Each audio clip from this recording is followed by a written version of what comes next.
നമസ്കാരം. ദ ഹിന്ദു പത്രത്തിലെ ഒരു പുതിയ വാർത്തയും പിന്നെ ലേണേഴ്സ് IAS സ്റ്റഡി നോട്ട്സിലെ ചില കാര്യങ്ങളും വെച്ചാണ് നമ്മൾ ഇന്നൊരു വിശകലനം നടത്തുന്നത്. നമസ്കാരം. ഇത് പ്രപഞ്ചത്തെക്കുറിച്ചുള്ള ഒരു വലിയ ചോദ്യത്തിലേക്കാണ് വിരൽ ചൂണ്ടുന്നത്. അതായത്, നമുക്ക് ചുറ്റും ഈ കാണുന്ന ദ്രവ്യം, മാറ്റർ, മാത്രം എങ്ങനെ നിലനിന്നു? പ്രതിദ്രവ്യം, ആന്റിമാറ്റർ എവിടെ പോയി? ശരിയാണ്. തുടക്കത്തിൽ രണ്ടും ഒരുപോലെ ഉണ്ടായിരുന്നിരിക്കണമെന്നാണ് കരുതുന്നത്. അതെ. അപ്പോ നിങ്ങളൊരു UPSC സിവിൽ സർവീസ് പരീക്ഷാർത്ഥിയാണെങ്കിൽ സയൻസ് ആൻഡ് ടെക്നോളജി പേപ്പറിൽ ഈ വിഷയം ശ്രദ്ധിക്കേണ്ടതുണ്ട്. തീർച്ചയായും. അപ്പോ ഈ ദ്രവ്യത്തിന്റെ മാത്രം ഈയൊരു നിലനിൽപ്പിന് പിന്നിലെ കാരണം തേടുമ്പോൾ ശാസ്ത്രജ്ഞർ എപ്പോഴും പറയുന്നൊരു വാക്കുണ്ട്, CP വിയോലേഷൻ. അതെ, CP വിയോലേഷൻ. അതായത്, പ്രകൃതിയുടെ നിയമങ്ങൾ ദ്രവ്യത്തെയും പ്രതിദ്രവ്യത്തെയും ചില സാഹചര്യങ്ങളിൽ ഒരുപോലെയല്ല പരിഗണിക്കുന്നത് എന്നുള്ള ആശയം. ഇതിൽ പുതിയൊരു കണ്ടെത്തൽ വന്നിരിക്കുന്നു, അല്ലേ? മുൻപ് മെസോണുകൾ എന്ന ഒരു തരം കണികകളിൽ മാത്രമാണ് ഈ CP വിയോലേഷൻ നമ്മൾ സ്ഥിരീകരിച്ചിരുന്നത്. ഓക്കെ. എന്നാൽ ഇപ്പോൾ ആദ്യമായിട്ട് ബേരിയോണുകളിലും ഇത് കണ്ടെത്തിയിരിക്കുന്നു. യൂറോപ്പിലെ ലാർജ് ഹാഡ്രോൺ കൊളൈഡർ LHCയിലെ പരീക്ഷണത്തിലാണ് ഇത് കണ്ടത്. LHCb experiment. ബേരിയോണുകൾ എന്നുവെച്ചാൽ പ്രോട്ടോണുകളും ന്യൂട്രോണുകളും ഒക്കെ ബേരിയോണുകളാണ്. അതെ അതെ. അപ്പോ നമ്മുടെയൊക്കെ അടിസ്ഥാനമുണ്ടാക്കിയിരിക്കുന്ന കണങ്ങളിൽ തന്നെ ഈ വ്യത്യാസം കണ്ടു എന്നുള്ളത് എന്താ പറയാ, വലിയ കാര്യമല്ലേ? ശരിക്കും വലിയൊരു മുന്നേറ്റം തന്നെയാണ്. ഈ കണ്ടെത്തലിന് ഒരു സ്റ്റാറ്റിസ്റ്റിക്കൽ ഉറപ്പുണ്ട്. 5 സിഗ്മ എന്ന് പറയും. 5 സിഗ്മ അതെന്താണ്? അതായത്, ഇത് വെറുമൊരു യാദൃച്ഛികത ആകാനുള്ള സാധ്യത 35 ലക്ഷത്തിൽ 1 മാത്രമാണ്. അത്രക്ക് ഉറപ്പുള്ളതുകൊണ്ടാണ് ഇതിനെ ഒരു പുതിയ കണ്ടെത്തലായിട്ട് കണക്കാക്കുന്നത്. ഓക്കെ. അപ്പൊ ഇതിന് UPSC പരീക്ഷയുമായിട്ടുള്ള ബന്ധം എന്താണ്? എവിടെയാണിത് പ്രസക്തമാവുന്നത്? പ്രിലിംസിന് നോക്കുമ്പോൾ സയൻസ് ആൻഡ് ടെക്നോളജി ഭാഗത്ത് പാർട്ടിക്കിൾ ഫിസിക്സ്, സ്റ്റാൻഡേർഡ് മോഡൽ, പിന്നെ ഈ പറഞ്ഞ LHC, CERN തുടങ്ങിയ സ്ഥാപനങ്ങൾ. ശരി. അതുപോലെ matter antimatter asymmetry, CP violation, പിന്നെ ബാരിയോൺസ്, മീസോൺസ്, ഈ വാക്കുകളൊക്കെ പ്രധാനമാണ്. ഇതിന്റെയൊക്കെ അടിസ്ഥാനപരമായ കാര്യങ്ങൾ അറിഞ്ഞിരിക്കണം. ഓക്കെ. മെയിൻസിൽ GS paper 3 science and technology ഭാഗത്ത് വരും. Developments, applications, achievements of Indians എന്നതിലൊക്കെ ഇത് പെടുത്താം. ശരിയാണ്. പക്ഷെ ഒരു കാര്യം, ഈ കണ്ടെത്തൽ കൊണ്ട് മാത്രം ഈ പ്രപഞ്ചത്തിൽ ദ്രവ്യം എങ്ങനെ ഇത്രയധികമായി എന്ന ചോദ്യത്തിന് പൂർണ്ണമായ ഉത്തരം കിട്ടുമോ? ഇല്ല, അതാണ് പ്രധാനപ്പെട്ട കാര്യം. ഈ കണ്ടെത്തിയ CP വിയോലേഷന്റെ അളവ് പ്രപഞ്ചത്തിൽ ഇന്ന് കാണുന്ന ദ്രവ്യത്തിന്റെ അത്രയും വലിയ ആധിപത്യം വിശദീകരിക്കാൻ മാത്രം വലുതില്ല. അപ്പോ ഉത്തരം പൂർണ്ണമായിട്ടില്ല. ഇതൊരു പ്രധാന ചുവടുവെപ്പാണ്. പക്ഷേ ഇനിയും മുന്നോട്ടു പോകാനുണ്ട്. ബേരിയോൺ, മെസോൺ, ദ്രവ്യം, പ്രതിദ്രവ്യം, ഇതൊക്കെ എന്താണെന്ന് ഒന്നുകൂടി വളരെ ലളിതമായിട്ട് പറയാമോ? പറയാം. ദ്രവ്യം, അതായത് മാറ്റർ, ഉണ്ടാക്കിയിരിക്കുന്നത് പ്രധാനമായും ബാരിയോണുകൾ കൊണ്ടാണ്. ഉദാഹരണത്തിന് പ്രോട്ടോൺ, ന്യൂട്രോൺ, ഇവ 3 ക്വാർക്കുകൾ ചേർന്നാണ് ഉണ്ടാകുന്നത്. പിന്നെ ഇലക്ട്രോണുകളുണ്ട്. ശരി. പ്രതിദ്രവ്യം എന്ന് പറഞ്ഞാൽ ഈ കണങ്ങളുടെയെല്ലാം നേരെ വിപരീത ചാർജുള്ളവയാണ്. ആന്റി പ്രോട്ടോൺ, പോസിട്രോൺ, അതാണ് ആന്റി ഇലക്ട്രോൺ. അങ്ങനെ. ഓക്കെ. ഇവ രണ്ടും കൂടിച്ചേർന്നാൽ പിന്നെ ഒന്നുമില്ല, ഊർജമായി മാറും. മെസോണുകൾ കുറച്ചുകൂടി വ്യത്യസ്തമാണ്. അത് ഒരു ക്വാർക്കും ഒരു ആന്റി ക്വാർക്കും ചേർന്നതാണ്. അത്ര സ്ഥിരതയില്ലാത്ത കണങ്ങളാണ്. അപ്പോ CP വിയോലേഷൻ, ആ പ്രതിഭാസം എന്താണ് ഈ വ്യത്യാസത്തിന് കാരണം? C എന്നാൽ ചാർജ് കോൺജുഗേഷൻ, അതായത് ചാർജ് നേരെ വിപരീതമാക്കുക. P എന്നാൽ പാരിറ്റി, അതായത് ഒരു കണ്ണാടിയിലെ പ്രതിബിംബം പോലെയാക്കുക. ഓക്കെ. ഈ രണ്ടും കൂടി ഒരുമിച്ച് ഒരു കണികയിൽ ചെയ്താൽ കിട്ടുന്നതും അതിന്റെ പ്രതികണികയും ഒരേ നിയമം അനുസരിക്കണം എന്നാണ് സ്റ്റാൻഡേർഡ് മോഡൽ ആദ്യം കരുതിയിരുന്നത്. പക്ഷെ ചില പ്രത്യേക സാഹചര്യങ്ങളിൽ അങ്ങനെയല്ല, ചെറിയ വ്യത്യാസം വരുന്നു. അതാണ് CP വിയോലേഷൻ. ഈ ചെറിയ വ്യത്യാസമാണ് ഒരുപക്ഷെ ദ്രവ്യം മാത്രം നിലനിൽക്കാൻ സഹായിച്ചതെന്നാണ് കരുതുന്നത്. ഓക്കെ. അപ്പോൾ ഒരു ചെറിയ അസിമെട്രി അല്ലേ? അതെ, ഒരു ചെറിയ അസമത്വം. ഇനിയിപ്പോൾ മെയിൻസ് പരീക്ഷയുടെ കാഴ്ചപ്പാടിൽ നോക്കുമ്പോൾ ഇതിന്റെ പ്രാധാന്യം എന്തൊക്കെയാണ്? ഒന്ന്, ഇത് പ്രപഞ്ചത്തെക്കുറിച്ചുള്ള അടിസ്ഥാനപരമായ ചോദ്യത്തിനുള്ള ഉത്തരം തേടലാണ്. ബാരിയോണുകളിലും CP വിയോലേഷൻ ഉണ്ടാകാം എന്ന തിയറിക്ക് ഇത് തെളിവ് നൽകുന്നു. ശരി. 2, ഇന്ത്യയുടെ പങ്ക്. ഇന്ത്യ CERNൽ ഒരു അസോസിയേറ്റ് അംഗമാണ്. ഈ LHCb പരീക്ഷണം ഉൾപ്പെടെയുള്ളവയിൽ 100 കണക്കിന് ഇന്ത്യൻ ശാസ്ത്രജ്ഞർ പ്രവർത്തിക്കുന്നുണ്ട്. ലേഖനത്തിൽ തന്നെ IISc ബാംഗ്ലൂരിലെ ഒരു ശാസ്ത്രജ്ഞയെക്കുറിച്ച് പറയുന്നുണ്ട്. അപ്പോൾ ഇന്ത്യയുടെ നേട്ടമായിട്ടും ഇത് പറയാം. തീർച്ചയായും. പക്ഷേ ഇതിന്റെ പരിമിതികളും ഓർക്കണം. ഇത് ദ്രവ്യ-പ്രതിദ്രവ്യ രഹസ്യത്തിന് പൂർണ്ണമായ ഉത്തരം തരുന്നില്ല. ഓക്കേ. അതുപോലെ ഇത് നിലവിലുള്ള സ്റ്റാൻഡേർഡ് മോഡൽ പ്രവചിച്ചത് ശരിവയ്ക്കുകയാണ് ചെയ്യുന്നത്. അതിനപ്പുറം ഒരു പുതിയ ഭൗതികശാസ്ത്രത്തിലേക്ക് നേരിട്ട് വിരൽ ചൂണ്ടുന്നില്ല. ശരിയാണ്. അപ്പോ ചുരുക്കി പറഞ്ഞാൽ ദ്രവ്യത്തിന്റെ അടിസ്ഥാന കണങ്ങളായ ബേരിയോണുകളിൽ പോലും പ്രകൃതി ദ്രവ്യത്തെയും പ്രതിദ്രവ്യത്തെയും ഒരുപോലെയല്ല കാണുന്നത് എന്നുള്ള ഒരു സുപ്രധാന കണ്ടെത്തലാണിത്.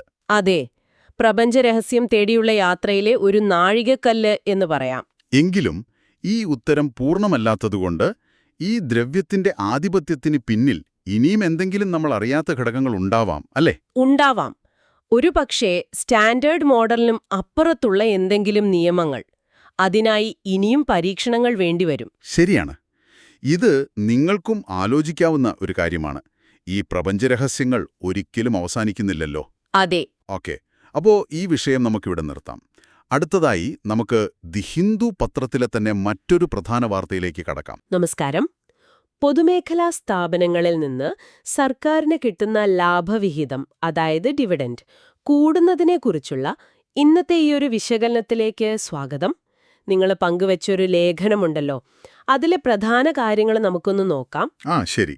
പ്രത്യേകിച്ച് UPSC പരീക്ഷയ്ക്ക് തയ്യാറെടുക്കുന്ന നിങ്ങൾക്ക് ഈ വിഷയം എത്രത്തോളം പ്രധാനപ്പെട്ടതാണെന്നും നമുക്ക് ചർച്ച ചെയ്യാം. തീർച്ചയായും. ഇപ്പോൾ പ്രിലിംസിന്റെ കാര്യം നോക്കുകയാണെങ്കിൽ ഇന്ത്യൻ സമ്പദ്വ്യവസ്ഥയുടെ ഭാഗത്ത് വരുന്ന PSUs, പിന്നെ dividends, disinvestment, government budgeting, non tax revenue, പിന്നെ DPAM, ഇതൊക്കെ പ്രധാനപ്പെട്ട ടോപ്പിക്കുകളാണ്. അതെ. അതുപോലെ മെയിൻസിലേക്ക് വരുമ്പോഴോ? മെയിൻസിൽ എന്തായാലും GS പേപ്പർ 3 ഉണ്ടല്ലോ. അതിൽ Indian economy, resource mobilisation, growth, budgeting, പിന്നെ ഇൻവെസ്റ്റ്മെന്റ് മോഡൽസ്, പൊതുമേഖലയുടെ പങ്ക്, ഇതിലൊക്കെ ഇത് കണക്റ്റഡ് ആണ്. ശരി. അപ്പം നമ്മുടെ ലക്ഷ്യം എന്താണെന്ന് വെച്ചാൽ ഈ വിഷയത്തിന്റെ സാമ്പത്തിക കാര്യങ്ങളും നയപരമായ കാര്യങ്ങളും ലളിതമായിട്ടൊന്ന് മനസ്സിലാക്കുക എന്നതാണ്. തുടങ്ങാം. അപ്പോൾ കഴിഞ്ഞൊരു 5 വർഷത്തിനിടയിൽ PSUകളിൽ നിന്ന് സർക്കാരിന് കിട്ടുന്ന ഡിവിഡൻഡ് ഏകദേശം ഇരട്ടിയായി എന്നാണ് ലേഖനം പറയുന്നത്. 2024-25 വർഷത്തിൽ അത് ഏതാണ്ട് 74,000 കോടി രൂപയിലെത്തി.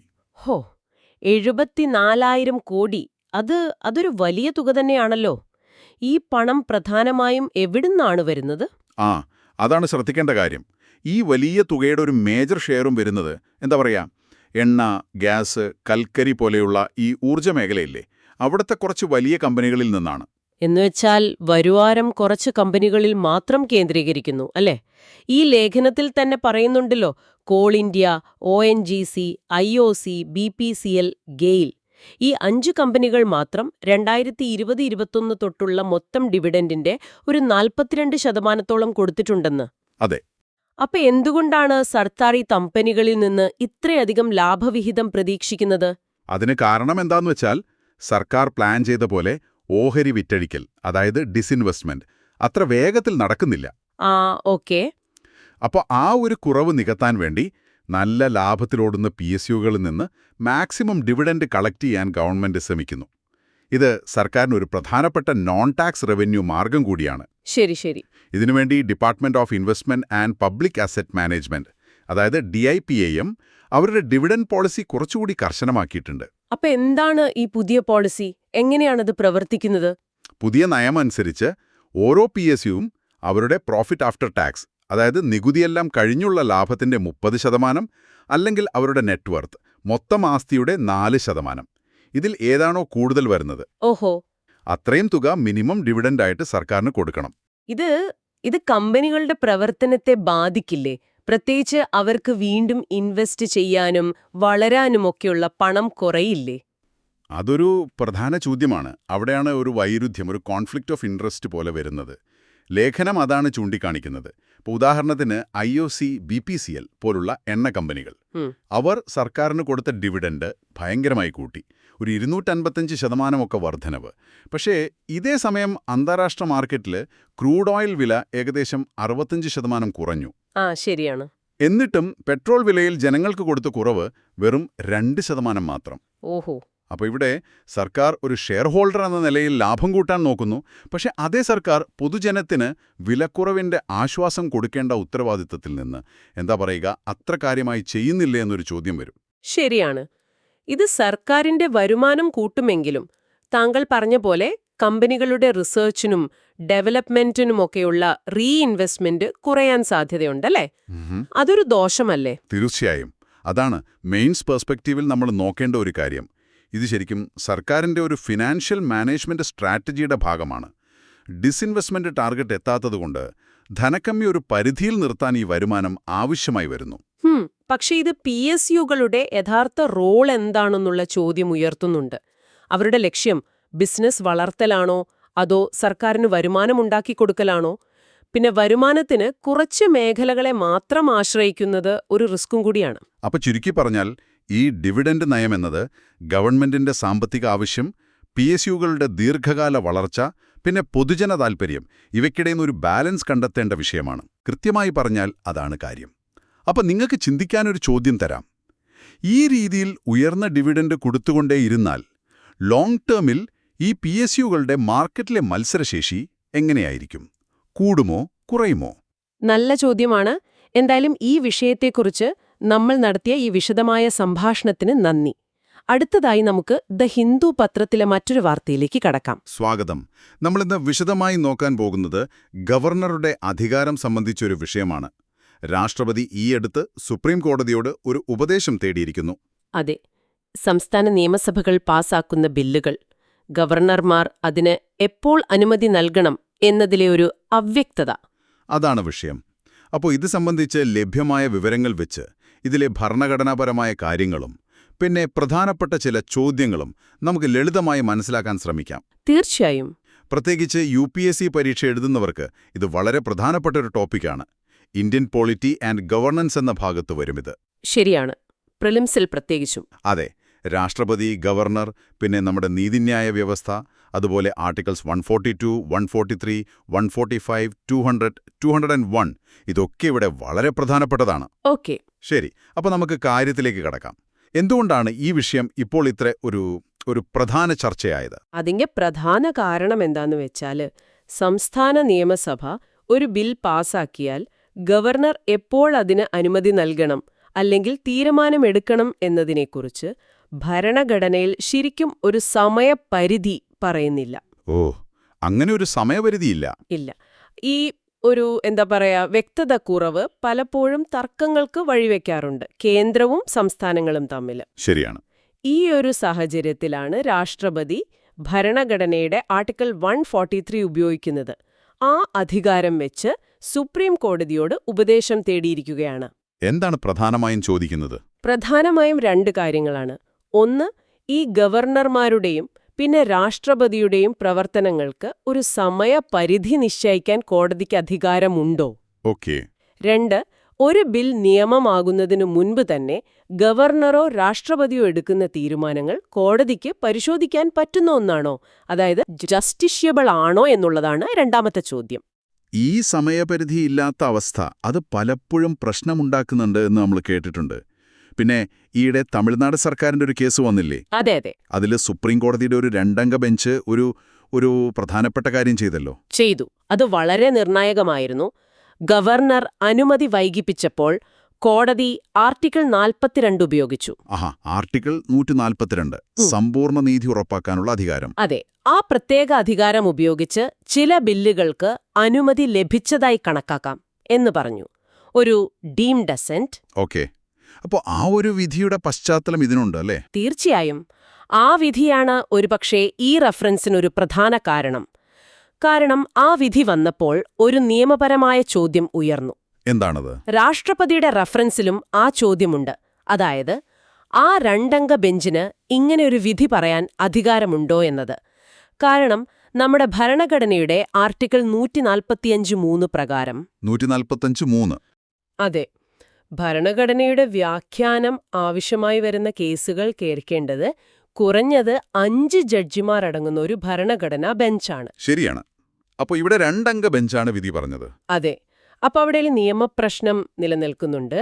അതുകൊണ്ട് ഈ ഗവർണറുടെ അധികാരം പറയുന്ന ആർട്ടിക്കിൾ 200, പിന്നെ ബില്ലുകൾ രാഷ്ട്രപതിക്ക് വിടുന്ന ആർട്ടിക്കിൾ 201, ഓക്കെ, ഇവയുടെ വ്യാഖ്യാനത്തോടൊപ്പം തന്നെ ഈ ആർട്ടിക്കിൾ 142, പിന്നെ ആർട്ടിക്കിൾ 145(3) ഇവ തമ്മിലുള്ള ഒരു ബന്ധവും കോടതിക്ക് പരിശോധിക്കേണ്ടി വരും. അപ്പോ UPSC പ്രിലിംസിന് തയ്യാറെടുക്കുന്ന നിങ്ങൾ ഓർക്കേണ്ട ചില പ്രധാന ആശയങ്ങൾ അല്ലെങ്കിൽ കോർ കോൺസെപ്റ്റ്സ് എന്ന് പറയാവുന്നത് ഇവയാണ്.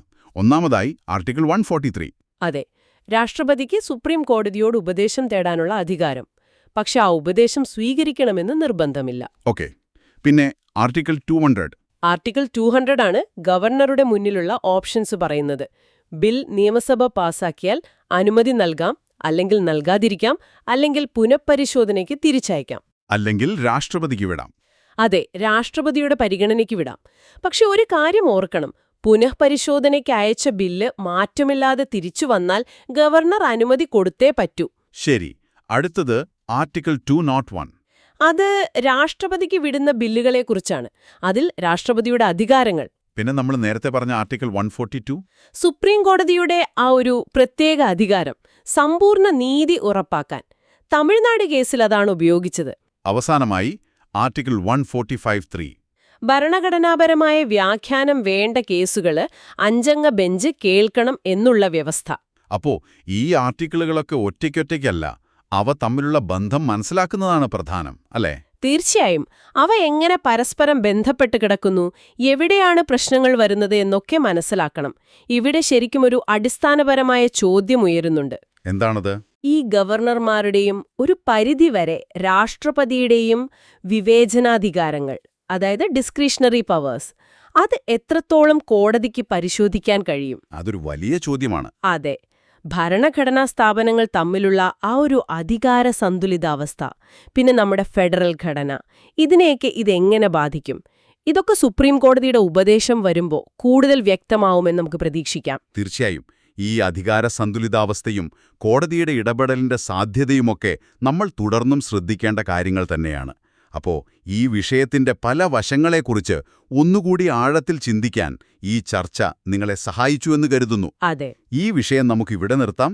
ഇനി ദി ഹിന്ദു പത്രത്തിലെ മറ്റൊരു പ്രധാന വാർത്തയിലേക്ക് കടക്കാം. നമസ്കാരം. ഇന്ന് നമ്മൾ ബയോ ഇമ്യൂ എന്നൊരു പുതിയ സാങ്കേതിക വിദ്യയെക്കുറിച്ചാണ് സംസാരിക്കാൻ പോകുന്നത്. പ്രോട്ടീൻ ചലനവും മരുന്ന് നിർമ്മാണവും ബയോ ഇമ്യൂവിന്റെ പങ്ക് എന്നൊരു ലേഖനം നമ്മൾ നോക്കുന്നുണ്ട്. അപ്പോ ഈ പ്രോട്ടീനുകളുടെ ചലനം, മരുന്ന് കണ്ടെത്തൽ, ഇതിലൊക്കെ ഇതെങ്ങനെ ഒരു മാറ്റം കൊണ്ടുവരുമെന്ന് നമുക്ക് നോക്കാം. പിന്നെ നിങ്ങൾ UPSC പരീക്ഷയ്ക്ക് തയ്യാറെടുക്കുന്ന ആളാണെങ്കിൽ ഇത് ശ്രദ്ധിക്കേണ്ട ഒരു ഏരിയയാണ്. പ്രത്യേകിച്ചു പ്രിലിംസിലെ സയൻസ് ആൻഡ് ടെക്നോളജിയിൽ, ബയോടെക്നോളജി, AI, പിന്നെ ആരോഗ്യം, ഈ ഭാഗങ്ങളിലൊക്കെ വരാം. അപ്പോൾ നമുക്ക് കാര്യത്തിലേക്ക് കടക്കാം. ഇപ്പോൾ പ്രോട്ടീനുകളുടെ 3D സ്ട്രക്ചർ അറിയാൻ ആൽഫാഫോൾഡ് പോലെയുള്ള ടൂളുകളുണ്ടല്ലോ. പക്ഷെ അതിനൊരു പ്രശ്നമുണ്ട്, അല്ലേ? എന്താണത്? ശരിയാണ്. ആൽഫാഫോൾഡ് തരുന്നത് ഒരു സ്റ്റാറ്റിക് ചിത്രമാണ്, ഒരു ഫോട്ടോ എടുത്ത പോലെ. പ്രോട്ടീന്റെ ഒരു ബ്ലൂ പ്രിന്റ് എന്ന് വേണമെങ്കിൽ പറയാം. പക്ഷേ ശരിക്കും പ്രോട്ടീനുകൾ അങ്ങനെ നിശ്ചലമല്ല. അവ എപ്പോഴും ചലിച്ചുകൊണ്ടിരിക്കും, രൂപം മാറിക്കൊണ്ടിരിക്കും, ഒരു ഡാൻസറെ പോലെ. അപ്പോൾ ഈ ചലനം അല്ലെങ്കിൽ അതിൻ്റെ ഒരു ഫ്ലെക്സിബിലിറ്റി, അത് മനസ്സിലാക്കാൻ ആൽഫാഫോൾഡിന് കുറച്ച് പരിമിതികളുണ്ട്. അവിടെയാണ് ശരിക്കും ബയോ ഇമ്യൂവിൻ്റെ ഒരു എൻട്രി വരുന്നത്. അപ്പോൾ ഈ ബയോ ഇമ്യൂ ഇതൊരു പുതിയ ഡീപ്പ് ലേണിംഗ് സിസ്റ്റം ആണെന്ന് പറഞ്ഞു. അതെങ്ങനെയാണ് അപ്പോൾ ആൽഫാഫോൾഡിൽ നിന്ന് വ്യത്യസ്തമാകുന്നത്?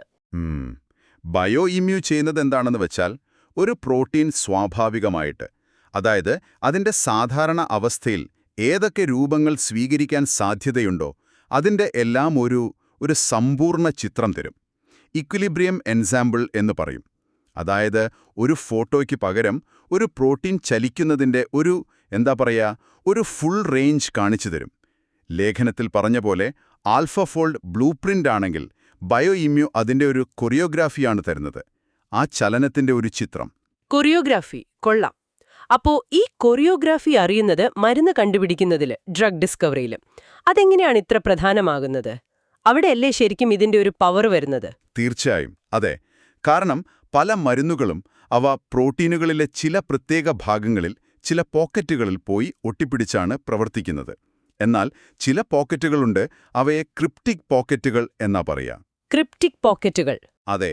അവ സാധാരണഗതിയിൽ പ്രോട്ടീൻ അനങ്ങാതിരിക്കുമ്പോൾ കാണില്ല. പ്രോട്ടീൻ ചലിക്കുമ്പോഴാണ് അവ താൽക്കാലികമായിട്ട് ഒന്ന് തുറന്നു വരുന്നത്. അപ്പോൾ ബയോ ഇമ്യൂണിന് ഈ ഒളിഞ്ഞിരിക്കുന്ന അല്ലെങ്കിൽ താൽക്കാലികമായി വരുന്ന പോക്കറ്റുകളെ കണ്ടെത്താൻ പറ്റും.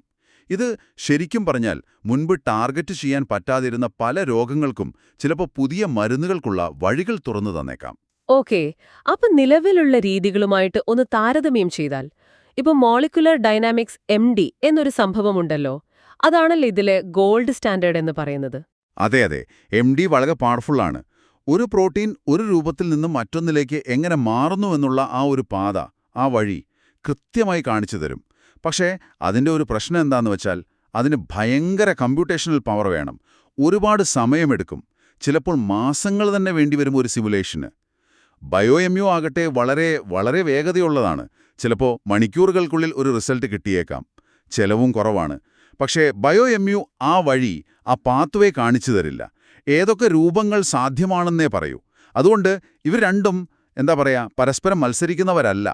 രണ്ടും ഒരുമിച്ച് ഉപയോഗിക്കാവുന്ന ടൂളുകളാണ്. കോംപ്ലിമെൻ്ററിയാണ്.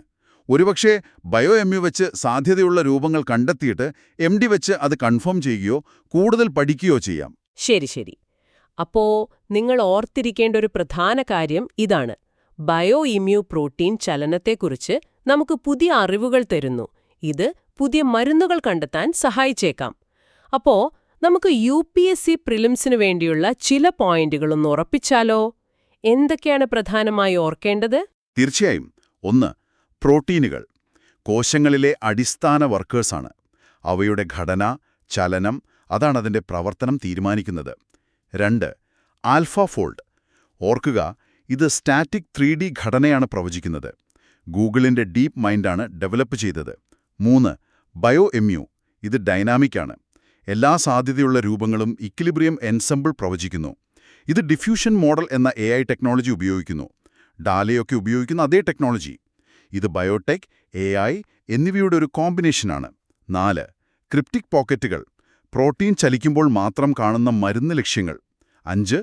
മരുന്ന് കണ്ടെത്തൽ, ഡ്രഗ് ഡിസ്കവറി. ബയോഎംയു ഇവിടെ പുതിയ സാധ്യതകൾ നൽകുന്നു. ഇത് ആരോഗ്യരംഗത്ത് പ്രധാനമാണ്. അപ്പോൾ ഈ വാക്കുകളൊക്കെ ഒന്ന് ഓർത്തുവെക്കുന്നത് നല്ലതാണ്. ശരിയാണ്. ചുരുക്കി പറഞ്ഞാൽ ബയോഇമ്യൂ പ്രോട്ടീനുകളുടെ ഫുൾ മോഷൻ റേഞ്ച്, അതും വേഗത്തിൽ, ചെലവ് കുറഞ്ഞ രീതിയിൽ കാണിച്ചു തരുന്നു. ഇത് ക്രിപ്റ്റിക് പോക്കറ്റുകൾ കണ്ടെത്താൻ സഹായിച്ച് മരുന്ന് ഗവേഷണത്തിന് പുതിയ സാധ്യതകൾ തുറക്കുന്നു. MDക്ക് പകരമല്ല, പക്ഷേ MDയുടെ കൂടെ ഉപയോഗിക്കാൻ പറ്റുന്ന ഒരു മികച്ച ടൂൾ. അതെ, ഇവിടെ ഒരു ചിന്ത വരുന്നുണ്ട്.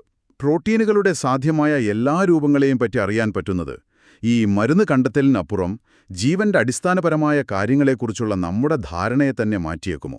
ഉദാഹരണത്തിന്, പ്രോട്ടീനുകൾ എങ്ങനെയാണ് കാലക്രമേണ പരിണമിച്ചത്, അല്ലെങ്കിൽ കോശത്തിനുള്ളിലെ മറ്റ് തന്മാത്രകളുമായി അവ എങ്ങനെയാണ് ഇന്ററാക്ട് ചെയ്യുന്നത്, ഇതിനെക്കുറിച്ചൊക്കെ പുതിയ എന്തെങ്കിലും ഐഡിയ കിട്ടുമോ? ഇതൊക്കെ നിങ്ങൾക്ക് തുടർന്ന് ആലോചിക്കാവുന്ന ഒരു വിഷയമാണ്. ശരിയാണ്. അപ്പോ ബയോ ഇമ്യൂനെക്കുറിച്ചുള്ള ഈയൊരു വിശകലനം നമുക്കിവിടെ നിർത്താം. ഇനി നമുക്ക് ദി ഹിന്ദു പത്രത്തിലെ തന്നെ ശ്രദ്ധേയമായ മറ്റൊരു വാർത്തയിലേക്ക് കടക്കാം. നമസ്കാരം. ഇന്ന് നമ്മൾ സംസാരിക്കാൻ പോകുന്നത് ഈയിടെ നടന്ന BRICS media and think tank ഫോറത്തെക്കുറിച്ചാണ്. നമസ്കാരം. അവിടെ ആർട്ടിഫിഷ്യൽ ഇന്റലിജൻസ്, അതായത് AI, അതിനെപ്പറ്റി നടന്ന ചർച്ചകൾ, അതിന് വലിയ പ്രാധാന്യമുണ്ടല്ലേ? തീർച്ചയായും ഉണ്ട്. പ്രത്യേകിച്ച് നിങ്ങൾ UPSC പരീക്ഷയ്ക്കൊക്കെ തയ്യാറെടുക്കുന്നുണ്ടെങ്കിൽ അപ്പം ശ്രദ്ധിക്കേണ്ട ചില കാര്യങ്ങൾ ഇതിലുണ്ട്. ശരിയാണ്. കാരണം ഈ AIയെ എങ്ങനെ നിയന്ത്രിക്കണം, ഗവർണൻസ് എങ്ങനെ വേണം, പിന്നെ ഗ്ലോബൽ സൗത്ത് രാജ്യങ്ങൾക്ക് ഇതിലെന്ത് പങ്കുണ്ട്, ഇതൊക്കെ വലിയ ചർച്ചാ വിഷയമാണിപ്പോ. അതെ അതെ.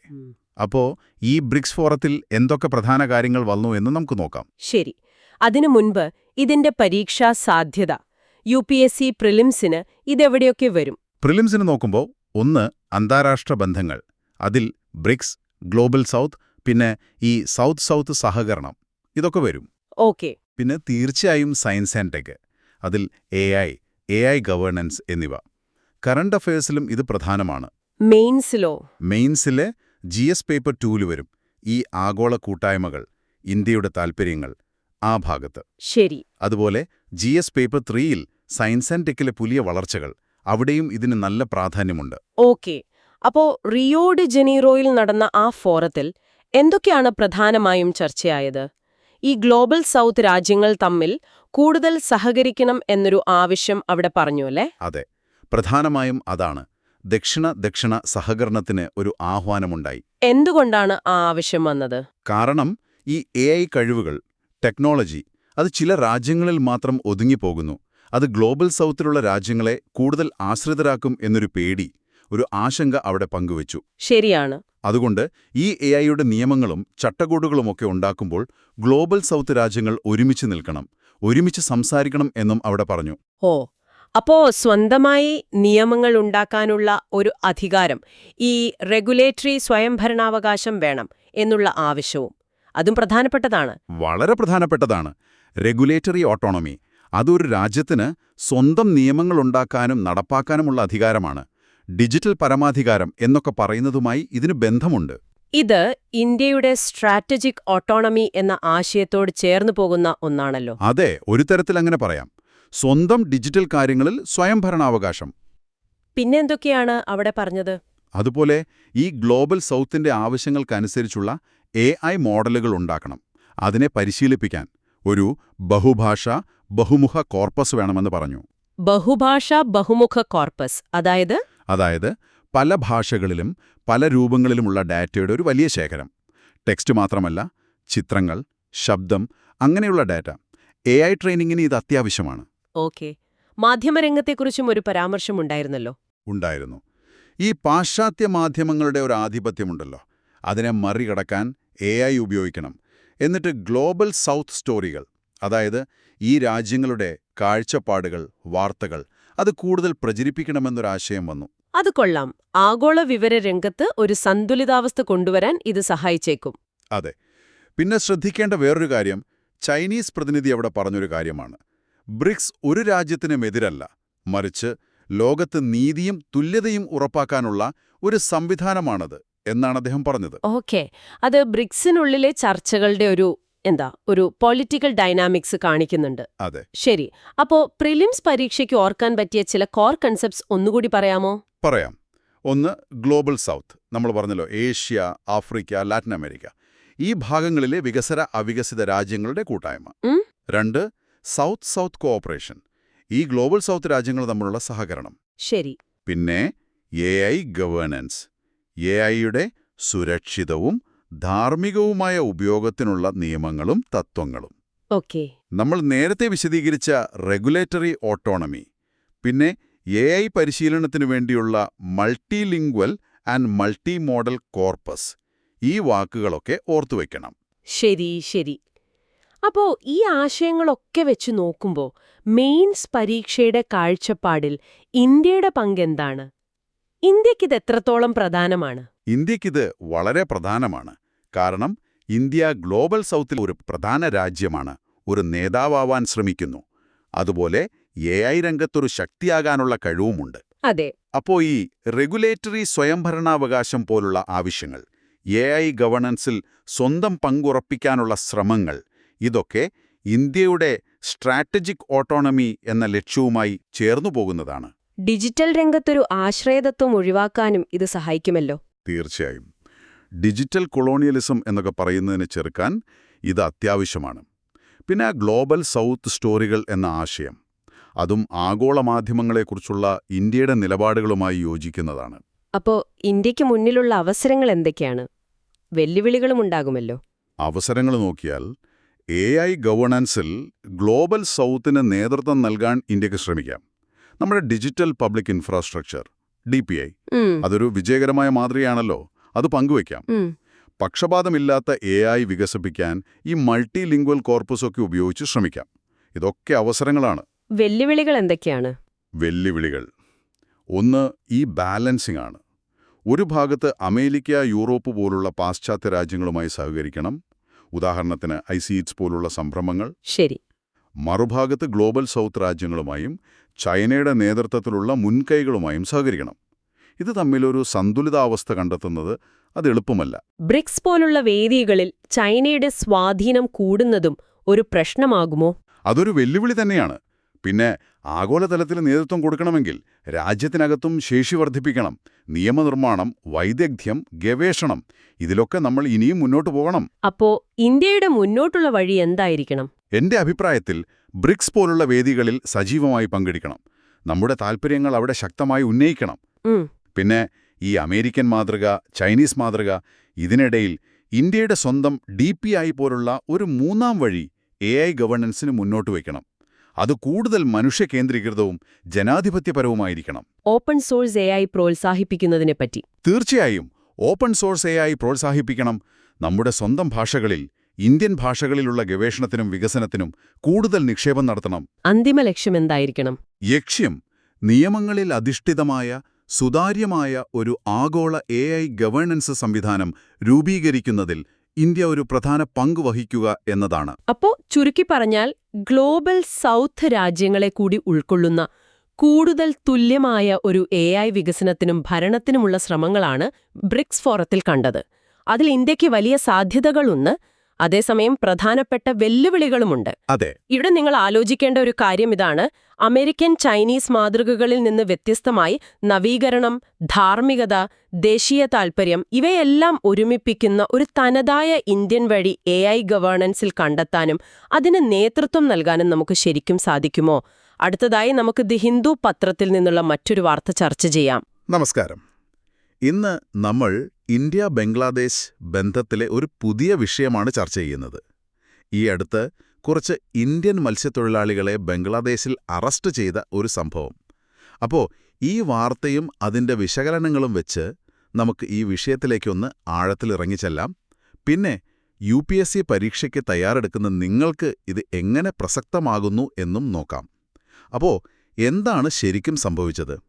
ഈ അടുത്ത് 34 ഇന്ത്യൻ മത്സ്യത്തൊഴിലാളികൾ, അവരെ 2 ബോട്ടുകളോടൊപ്പം ബംഗ്ലാദേശ് അധികൃതർ കസ്റ്റഡിയിലെടുത്തു. ഇത് നടന്നത് ബംഗ്ലാദേശിലെ മോംഗ്ല തുറമുഖത്തിനടുത്താണ്. ശരിയാണ്. ഈ ബംഗ്ലാദേശിൽ ഈയിടെ ചില രാഷ്ട്രീയ മാറ്റങ്ങളൊക്കെ നടക്കുന്നുണ്ടല്ലോ. അപ്പോൾ അതിൻ്റെ പശ്ചാത്തലത്തിൽ നയതന്ത്രജ്ഞർ പറയുന്നത് ഇതൊരു ധാരണയിലെ മാറ്റം പോലെയാണെന്നാണ്. ഒരു ധാരണക്കുറവ്. അതെ. പക്ഷേ രസകരമായ കാര്യം, 2014 ഹേഗിലെ പെർമനന്റ് കോർട്ട് ഓഫ് ആർബിട്രേഷൻ വഴി ഈ സമുദ്രാതിർത്തി തർക്കം പരിഹരിച്ചതാണ്. എന്നിട്ടും എന്താണിങ്ങനെ? അതാണ് ചോദ്യം. 2014 ആ വിധി, അതായത് permanent court of arbitration PCA എന്ന് പറയും, അത് ഹേഗിലാണ്. ഇത് അന്താരാഷ്ട്ര നീതിന്യായ കോടതി ICJ, അതിൽ നിന്ന് വ്യത്യസ്തമായ ഒന്നാണ് കേട്ടോ. ഓ ശരി ശരി ശരി.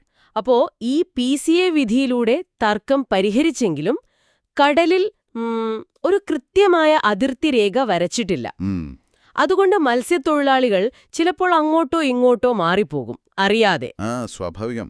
മുൻപൊക്കെ ഒരു അലിഖിത ധാരണയുണ്ടായിരുന്നു, എഴുതാത്ത ഒരു ധാരണ. അതുപ്രകാരം അവരെ വേഗം വിട്ടയക്കും. എന്നാൽ ഇപ്പോൾ ബംഗ്ലാദേശ് കുറച്ചുകൂടി കർശനമായി നിയമം നടപ്പാക്കാൻ തുടങ്ങിയിരിക്കുന്നു. അതാണ് ഇപ്പോഴത്തെ ഈ ഒരു പ്രശ്നത്തിന് കാരണം. ഇത് സ്വാഭാവികമായും ബന്ധങ്ങളിൽ അസ്വസ്ഥതയുണ്ടാക്കുന്നുണ്ട്. ഇത് UPSC പരീക്ഷയുടെ കാര്യത്തിൽ എങ്ങനെ വരും? പ്രിലിംസിനും മെയിൻസിനും ഇത് പ്രധാനപ്പെട്ടതാണല്ലേ? തീർച്ചയായും. പ്രിലിംസിൽ ഇപ്പോ അന്താരാഷ്ട്ര ബന്ധങ്ങൾ, പ്രത്യേകിച്ച് ഇന്ത്യയും അയൽ രാജ്യങ്ങളും. പിന്നെ ഭൂമിശാസ്ത്രം, ബംഗാൾ ഉൾക്കടൽ, ഈ മോംഗ്ല പോലുള്ള തുറമുഖങ്ങൾ. അതെ, മോംഗ്ല ബംഗ്ലാദേശിലെ 2ാമത്തെ വലിയ തുറമുഖമാണ്, പസൂർ നദിയുടെ തീരത്ത്. ഓക്കെ. പിന്നെ PCA പോലുള്ള അന്താരാഷ്ട്ര നിയമങ്ങള്, സ്ഥാപനങ്ങള്. അതുപോലെ കോൺസുലർ ആക്സസ്, അതായത് വിയന്ന കൺവെൻഷൻ പ്രകാരം വിദേശത്ത് പിടിക്കപ്പെട്ടാൽ സ്വന്തം എംബസിയുമായി ബന്ധപ്പെടാനുള്ള അവകാശം, അതും ഓർക്കണം. ശരിയാണ്. അപ്പോൾ ഇതൊക്കെ പ്രിലിംസിന് ഓർത്തുവയ്ക്കാം. ഇനി മെയിൻസിലോ? മെയിൻസില് കാര്യങ്ങൾ കുറച്ചുകൂടി വിശകലനം ചെയ്യണം. GS പേപ്പർ 2-ൽ ഇന്ത്യ അയൽപക്ക ബന്ധങ്ങൾ, ഉഭയകക്ഷി വിഷയങ്ങൾ, അവിടെ ഇത് വരും. പിന്നെ GS പേപ്പർ 3-ൽ അതിർത്തിയിലെ സുരക്ഷാ വെല്ലുവിളികൾ, ആ ഒരു ഏരിയയിലും ഇത് കണക്ട് ചെയ്യാം. കാരണം ഇതൊരു വെറും ലോക്കൽ സംഭവമല്ല, ഇത് ഇന്ത്യ ബംഗ്ലാദേശ് ബന്ധത്തിന്റെ ഒരു കണ്ണാടിയാണ്. ശരിയാണ്. കാരണം ഇന്ത്യയുടെ നെയ്ബർഹുഡ് ഫസ്റ്റ് പോളിസിക്ക് ബംഗ്ലാദേശ് വളരെ പ്രധാനപ്പെട്ടതാണ്. അതെ. നമ്മുടെ വടക്ക് കിഴക്കൻ സംസ്ഥാനങ്ങളുടെ സുരക്ഷ, ബിംസ്റ്റെക്, BBIN പോലുള്ള കൂട്ടായ്മകൾ, ഇതിനെല്ലാം നല്ല ബന്ധം വേണം. അപ്പോ ഈ തുടർച്ചയായ അറസ്റ്റുകൾ അത് ഈ ബന്ധത്തെ ഉലയ്ക്കുമോ? ഉലയ്ക്കാൻ സാധ്യതയുണ്ട്. കാരണം 2014 ആ PCA വിധി അതൊരു ഉന്നതതല നിയമപരമായ തീരുമാനമാണ്. പക്ഷെ അത് താഴെത്തട്ടിൽ കടലിൽ സമാധാനം കൊണ്ടുവരുന്നതിൽ ചില വെല്ലുവിളികൾ നേരിടുന്നു എന്നാണ് ഈ സംഭവങ്ങൾ കാണിക്കുന്നത്. ആ പഴയ എഴുത്താത്ത ധാരണയില്ലേ, അതൊരു മാനുഷിക സമീപനമായിരുന്നു. ചെറിയ പ്രശ്നങ്ങൾ വലുതാവാതെ നോക്കി. പക്ഷെ ഇപ്പോഴത്തെ ഈ കർശന നിലപാട് മത്സ്യത്തൊഴിലാളികൾക്ക് ബുദ്ധിമുട്ടുണ്ടാക്കുന്നു, അവരുടെ കുടുംബങ്ങൾക്ക് പ്രശ്നമാകുന്നു. ഇത് 2014 ആ കരാറിന്റെ ഒരു സ്പിരിറ്റിനത്ര ചേർന്നതല്ല. ചിലപ്പോ ഇതു മുതലെടുക്കാൻ ഇരു രാജ്യങ്ങളിലുമുള്ള ചില തീവ്ര ഗ്രൂപ്പുകൾ ശ്രമിച്ചെന്നും വരാം. അപ്പോ ഇതിനൊരു പരിഹാരം വേണ്ടേ? മുന്നോട്ടെന്താണ് വഴി? ബംഗ്ലാദേശിന്റെ നിയമം നടപ്പാക്കാനുള്ള അവകാശത്തെ നമ്മൾ മാനിക്കണം. എന്നാൽ അതെ, ആ അവകാശത്തെ മാനിക്കുമ്പോൾ തന്നെ ഒരു മാനുഷിക സമീപനം വേണം. ഇരു രാജ്യങ്ങളിലെയും കോസ്റ്റ് ഗാർഡുകൾ, പിന്നെ അവിടത്തെ ലോക്കൽ അഡ്മിനിസ്ട്രേഷൻ. അവർക്ക് തമ്മിൽ സംസാരം പുനഃസ്ഥാപിക്കണം. പഴയ ധാരണകൾക്ക് ഒരു ഔദ്യോഗിക രൂപം കൊടുക്കാൻ പറ്റുമോ എന്ന് നോക്കണം. അതായത് ഒരു പ്രോട്ടോക്കോൾ പോലെ. ഒരു തരം പ്രോട്ടോക്കോൾ. പിന്നെ ഈ ബോട്ടുകളിൽ GPS പോലെയുള്ള ടെക്നോളജി വെച്ചാൽ അതിർത്തി ലംഘിക്കുന്നത് കുറയ്ക്കാം. നല്ല ആശയമാണ്. പറ്റുമെങ്കിൽ സംയുക്ത പട്രോളിംഗ് അല്ലെങ്കിൽ കടലിൽ എന്തെങ്കിലും അടയാളങ്ങൾ വെക്കാൻ പറ്റുമോ എന്നൊക്കെ നോക്കാം. ഏറ്റവും പ്രധാനം, ഈ മത്സ്യത്തൊഴിലാളികളെ ശത്രുക്കളായി കാണരുത്. അവരീ അതിർത്തി പ്രശ്നങ്ങളുടെ ഇരകളാണ്. ആ ഒരു സഹാനുഭൂതിയോടെ പ്രശ്നം പരിഹരിക്കണം. അപ്പോൾ നിങ്ങൾക്കെല്ലാവർക്കും മനസ്സിലായി കാണും ഈ മത്സ്യത്തൊഴിലാളികളുടെ വിഷയം എത്ര സങ്കീർണമാണെന്ന്. ഇത് വെറുമൊരു അതിർത്തി പ്രശ്നമല്ല. ഇന്ത്യ-ബംഗ്ലാദേശ് ബന്ധത്തിന്റെ നയതന്ത്രപരവും മാനുഷികവുമായ പല തലങ്ങളെയും ഇത് സ്പർശിക്കുന്നുണ്ട്. ഇന്നത്തെ ഈ ചർച്ച നമുക്കിവിടെ നിർത്താം. അടുത്തതായി ദ ഹിന്ദു പത്രത്തിലെ മറ്റൊരു പ്രധാന വാർത്തയിലേക്ക് കടക്കാം. പോകുന്നതിനു മുൻപ് ഒരു ചിന്ത പങ്കുവയ്ക്കട്ടെ. ഉന്നത തലത്തിൽ രാജ്യങ്ങൾ കരാറുകളൊക്കെ ഉണ്ടാക്കും. അത് നല്ലതാണ്. പക്ഷേ ആ കരാറുകൾ താഴെത്തട്ടിലുള്ള സാധാരണക്കാരുടെ, ഇതുപോലുള്ള മത്സ്യത്തൊഴിലാളികളുടെ ജീവിതത്തിൽ ശരിക്കും സമാധാനവും സ്ഥിരതയും കൊണ്ടുവരുന്നുണ്ടെന്ന് ഉറപ്പാക്കാൻ എന്തൊക്കെ പ്രായോഗിക കാര്യങ്ങൾ ഇരു ഗവൺമെന്റുകൾക്കും ചെയ്യാൻ പറ്റും? ഇതൊന്നാലോചിച്ചു നോക്കൂ. നമസ്കാരം. നമ്മൾ സ്ഥിരം ചർച്ച ചെയ്യുന്ന വാർത്തകളിൽ നിന്ന് ഇന്ന് ഹിന്ദു പത്രത്തിലെ ഒരു പ്രധാന വിഷയത്തിലേക്ക് കടക്കാം. ടാക്കിളിംഗ് ഇന്ത്യാസ് NCD ക്രൈസിസ്. ഇത് നിങ്ങൾക്ക് പ്രത്യേകിച്ച് സിവിൽ സർവീസ് പരീക്ഷയ്ക്ക് തയ്യാറെടുക്കുന്നവർക്ക് എങ്ങനെ ഉപകാരപ്പെടും എന്ന് നമുക്ക് നോക്കാം, അല്ലേ? തീർച്ചയായും ഇത് UPSCക്ക് വളരെ പ്രധാനപ്പെട്ട ഒരു വിഷയം തന്നെയാണ്. പ്രിലിംസ് നോക്കുകയാണെങ്കിൽ ഹെൽത്ത്, അതിൽ തന്നെ ഈ പകർച്ചവ്യാധിയല്ലാത്ത രോഗങ്ങൾ, NCDs, പിന്നെ പോഷകാഹാരം, ഗവർണൻസ്. ഗവൺമെന്റ് പോളിസികൾ. അതെ. പിന്നെ സയൻസ് ആൻഡ് ടെക്കില് ഫുഡ് കോമ്പോസിഷൻ ഭാഗം വരും. ശരി. മെയിൻസിനോ? മെയിൻസിലേക്ക് വരുമ്പോൾ GS paper 2 health, social sector ഭാഗത്ത് ഉറപ്പായും വരും. പിന്നെ GS പേപ്പർ 3 ഈ ഭക്ഷ്യ സംസ്കരണമൊക്കെ ഇല്ലേ, അതുമായി ബന്ധപ്പെട്ടും ഇത് ചോദിക്കാം. അപ്പോ എന്താണ് ഈ വാർത്തയുടെ ഒരു കാതല്? എന്താണ് ഇതിലെ പ്രധാന വിഷയം? അതായത് കേന്ദ്ര ആരോഗ്യ മന്ത്രാലയം എല്ലാ ഗവൺമെന്റ് ഡിപ്പാർട്ട്മെന്റുകളോടും ഒരു കാര്യം ആവശ്യപ്പെട്ടിട്ടുണ്ട്. നമ്മുടെ ഓഫീസുകളിലൊക്കെ കിട്ടുന്ന സാധാരണ സ്നാക്സ് ഇല്ലേ, സമോസ, വടപ്പാവ്, അങ്ങനെയുള്ളവ. ഉണ്ട്. അതിലൊക്കെയുള്ള എണ്ണ, പഞ്ചസാര, പിന്നെ ഈ ട്രാൻസ് ഫാറ്റ്, ഇതിന്റെയൊക്കെ അളവ് ഡിസ്പ്ലേ ചെയ്യണമെന്നാണ് നിർദ്ദേശം. ഓഹോ, അത് കൊള്ളാമല്ലോ. എന്തിനാണിത്? ഇതൊരു വിഷ്വൽ ബിഹേവിയറൽ നഡ്ജായിട്ട് വർക്ക് ചെയ്യും എന്നാണ് അവർ പറയുന്നത്. ബിഹേവിയറൽ നഡ്ജോ? അതെന്താണ്? അതായത് ആളുകളെ നേരിട്ട് നിർബന്ധിക്കാതെ ചെറിയ സൂചനകൾ കൊടുത്ത് അവരെ നല്ല ശീലങ്ങളിലേക്ക് പതുക്കെ മാറ്റിയെടുക്കുന്ന ഒരു രീതി. മനസ്സിലായി. ആ ലേബിള് കാണുമ്പോൾ ഒന്ന് ആലോചിക്കും, അല്ലേ? അതെ. ഇത് കൂടുതൽ ആരോഗ്യകരമാണോ എന്ന് ചിന്തിക്കാനൊരു പ്രേരണ. ഇതിന്റെ പിന്നിലെ വലിയ കാരണം ഇന്ത്യയിലെ ഈ NCDs, അതായത് ജീവിതശൈലീ രോഗങ്ങൾ വല്ലാതെ കൂടുന്നു എന്നതാണ്. ശരിയാണ്. പ്രമേഹം, പ്രഷറൊക്കെ ഇപ്പൊ സർവ്വസാധാരണമാണല്ലോ. അതെ. രാജ്യത്തെ 66% മരണങ്ങൾക്കും കാരണം ഇപ്പോ ഈ NCDs ആണ്. അതൊരു ചെറിയ കണക്കല്ല. ഓ, അത്രയ്ക്കുണ്ടോ? അപ്പോ ഈ പറയുന്ന അളവുകൾ അതെങ്ങനെ കണ്ടുപിടിക്കുക? ലാബിൽ കൊടുക്കണോ? 2 വഴികളുണ്ട്. ഒന്ന്, ലാബ് ടെസ്റ്റ് ചെയ്ത് കൃത്യമായ അളവ് കണ്ടെത്താം. അല്ലെങ്കിൽ ICMR-NAN, അതായത് നമ്മുടെ നാഷണൽ ഇൻസ്റ്റിറ്റ്യൂട്ട് ഓഫ് ന്യൂട്രീഷൻ, അവർ പുറത്തിറക്കിയ Indian food composition tables IFCT ഉണ്ട്. IFCT. അത് വെച്ച് ഒരു ഏകദേശ കണക്കുണ്ടാക്കാം. പിന്നെ ICMR-NAN പുതിയ മാർഗനിർദ്ദേശങ്ങളും പുറത്തിറക്കിയിട്ടുണ്ട്. HFSS ഫുഡ്സിനെ കുറിച്ച്. HFSS? High in fat, sugar and salt. കൊഴുപ്പും പഞ്ചസാരയും ഉപ്പും കൂടിയ ഭക്ഷണങ്ങൾ. ജങ്ക് ഫുഡ് അല്ലേ? ഒരു തരത്തിൽ അതെ. ലോകാരോഗ്യ സംഘടന പറയുന്നത് ഒരു ദിവസം മുതിർന്ന ഒരാൾക്ക് 65 ഗ്രാമിൽ താഴെ കൊഴുപ്പ്, 25 ഗ്രാമിൽ താഴെ ചേർത്ത പഞ്ചസാര, 5 ഗ്രാമിൽ താഴെ ഉപ്പ്, ഇതാണ് വേണ്ടതെന്നാണ്. ഓക്കെ, ഇത് ഓർത്തിരിക്കേണ്ട കാര്യങ്ങളാണ്. പ്രിലിംസിന് ചിലപ്പോൾ ഇത്തരം ഫാക്ട്സ് പ്രധാനമാവും. ഈ പറഞ്ഞ ചില വാക്കുകൾ ഒന്നുകൂടി വ്യക്തമാക്കാമോ? NCDs, HFSS, പിന്നെ നഡ്ജ്. പക്ഷേ ദീർഘകാലം നിൽക്കും. ഹൃദ്രോഗം, പ്രമേഹം, ക്യാൻസർ ഒക്കെ ഉദാഹരണം. ജീവിതശൈലിയാണ് പ്രധാന വില്ലൻ. ശരി. HFSS ഫുഡ്സ് നമ്മൾ നേരത്തെ പറഞ്ഞു, കൊഴുപ്പും പഞ്ചസാരയും ഉപ്പും കൂടിയവ. ബിഹേവിയറൽ നഡ്ജ്, വിലക്കുകളോ വലിയ പ്രോത്സാഹനങ്ങളോ ഇല്ലാതെ ചെറിയ കാര്യങ്ങളിലൂടെ ആളുകളുടെ സ്വഭാവത്തെ സ്വാധീനിക്കുന്നത്. ഈ ലേബൽ ഒരു ഉദാഹരണം. പിന്നെ ICMR NIN, ഇന്ത്യയിലെ പോഷകാഹാര ഗവേഷണത്തിലെ പ്രധാന സ്ഥാപനം, ഹൈദരാബാദിലാണ്. ഓക്കെ, ഇത് വ്യക്തമായി. അപ്പോ മെയിൻസ് പരീക്ഷയുടെ കാഴ്ചപ്പാടിൽ ഇതിനെ എങ്ങനെ കാണാം? ഇതിന്റെ ഒരു വലിയ ചിത്രം എന്താണ്? ഇത് ശരിക്കും ഇന്ത്യ നേരിടുന്ന ഒരു വലിയ ആരോഗ്യ പ്രശ്നത്തിലേക്കാണ് വിരൽ ചൂണ്ടുന്നത്. എപ്പിഡെമിയോളജിക്കൽ ട്രാൻസിഷൻ എന്നു പറയും. Epidemiological transition. അതെ, അതായത് നമ്മൾ കോളറ, മലേറിയ പോലുള്ള പകർച്ചവ്യാധികളെ ഒരു പരിധിവരെ നിയന്ത്രിച്ചപ്പോൾ ഈ ജീവിതശൈലി രോഗങ്ങൾ വലിയ ഭീഷണിയായിട്ട് വളർന്നുവന്നു. ശരിയാണ്. ഈ പുതിയ നയത്തിന്റെ ഒരു പ്രത്യേകത എന്താണെന്ന് വെച്ചാൽ, ഇത് വെറും ബർഗറും പിസയും മാത്രമല്ല ടാർഗറ്റ് ചെയ്യുന്നത്. നമ്മുടെ സ്വന്തം സമൂസയെയും വടപ്പാവിനെയും ഒക്കെയാണ്. അത് ശ്രദ്ധേയമാണ്. പ്രശ്നം നമ്മുടെ ശീലങ്ങളിലും ഉണ്ടെന്ന് സമ്മതിക്കുന്നത് പോലെയാണല്ലേ? അതെ, ഇത് രോഗം വന്ന് ചികിത്സിക്കുന്നതിനേക്കാൾ വരാതെ നോക്കുന്ന, അതായത് പ്രിവെന്റീവ് ഹെൽത്ത് കെയറിന് കൂടുതൽ പ്രാധാന്യം കൊടുക്കുന്നതിന്റെ സൂചനയാണ്. ഇതിന്റെ ഗുണങ്ങളും പരിമിതികളുമൊന്ന് പറയാമോ? ഗുണങ്ങൾ: 1. ജനങ്ങളിൽ ഒരു അവബോധമുണ്ടാക്കാൻ ഇത് സഹായിക്കും. 2. സാധാരണ ഭക്ഷണങ്ങൾ കൂടി ഉൾപ്പെടുത്തി. 3. ഈ നഡ്ജ് തന്ത്രം ഉപയോഗിക്കുന്നു. 4. ICMR NIN ഡേറ്റയുടെ ശാസ്ത്രീയ അടിത്തറയുണ്ട്. പരിമിതികൾ നോക്കിയാൽ ഇതിപ്പോൾ സർക്കാർ ഓഫീസുകളിൽ മാത്രമാണ്.